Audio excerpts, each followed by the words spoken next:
ಬರ್ತಾ ಇದ್ದ 2 ಹಡಗುಗಳ ಮೇಲೆ ಇರಾನ್ ನೌಕಾಪಡೆ ಸಮುದ್ರದಲ್ಲೇ ಮಿಂಚಿನ ದಾಳಿ ನಡೆಸಿ ವಶಕ್ಕೆ ಪಡೆದಿದ್ದಾರೆ.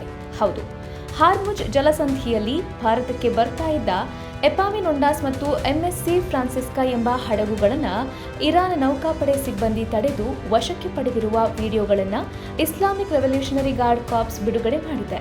ಇರಾನ್ ಧ್ವಜ ಹೊಂದಿರುವ ಸ್ಪೀಡ್ ಬೋಟ್ಗಳು ಭಾರತೀಯ ಹಡಗುಗಳನ್ನು ಸಮುದ್ರದಲ್ಲೇ ತಡೆಗಟ್ಟಿದ್ದಾರೆ. ಬಳಿಕ ಮುಖಕ್ಕೆ ಮಾಸ್ಕ್ ಧರಿಸಿದ ಸೈನಿಕರು ಬೆನ್ನಿಗೆ ಬಂದೂಕು ಕಟ್ಟಿಕೊಂಡು ಹಡಗಿನ ಒಳಗಡೆ ಹತ್ತುವುದು ವಿಡಿಯೋದಲ್ಲಿದೆ. ಇರಾನ್ ಸೈನಿಕರ ಎಚ್ಚರಿಕೆಯನ್ನ ನಿರ್ಲಕ್ಷಿಸಿದ ನಂತರ ಭಾರತದ ಎಪಾಮಿನೊಂಡಾಸ್ ಹಡಗಿನ ಮೇಲೆ ಗುಂಡಿನ ದಾಳಿ ನಡೆಸಿದ್ದಾರೆ ಎಂದು ಇರಾನ್ನ ರಾಷ್ಟ್ರೀಯ ಭದ್ರತಾ ಮಂಡಳಿಯೊಂದಿಗೆ ಸಂಯೋಜಿತವಾಗಿರುವ ನೂರ್ ನ್ಯೂಸ್ ವರದಿ ಮಾಡಿದೆ.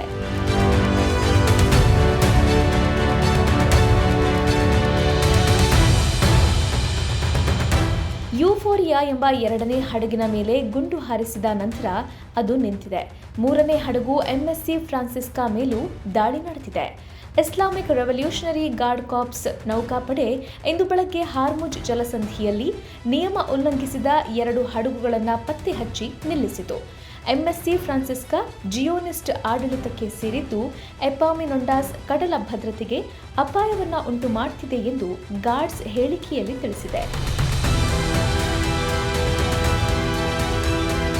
ಹಾರ್ಮುಜ್ ಜಲಸಂಧಿಯಲ್ಲಿ ಇಸ್ಲಾಮಿಕ್ ಗಣರಾಜ್ಯ ವಿಧಿಸಿರುವ ನಿಯಮ ಉಲ್ಲಂಘಿಸಿರುವ ಮತ್ತು ಜಲಮಾರ್ಗದಲ್ಲಿ ಸುರಕ್ಷಿತ ಮಾರ್ಗಕ್ಕೆ ವಿರುದ್ಧವಾದ ಚಟುವಟಿಕೆಗಳ ವಿರುದ್ಧ ಗಾರ್ಡ್ ಎಚ್ಚರಿಕೆ ನೀಡಿದೆ.